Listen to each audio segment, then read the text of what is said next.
Eu venci, tá?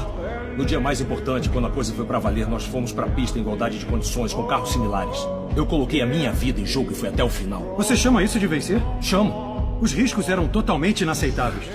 Você estava preparado para morrer. Para mim, isso é perder. Estava sim. Eu confesso que estava preparado pra morrer, pra ganhar de você naquele dia. Esse é o efeito que você causa em mim. É, você me instiga a fazer isso e eu acho ótimo. Mas não é por isso que a gente corre.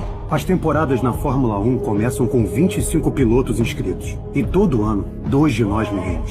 Que tipo de pessoa se presta a um trabalho desses? Com certeza, não pessoas normais. Acho que isso depende do quanto você pilota bem na chuva. Sou o único piloto na história que completou o circuito em menos de 7 minutos. Então, na verdade, eu teria vantagem em correr hoje. Eu sou mais rápido que vocês todos. Então vamos correr.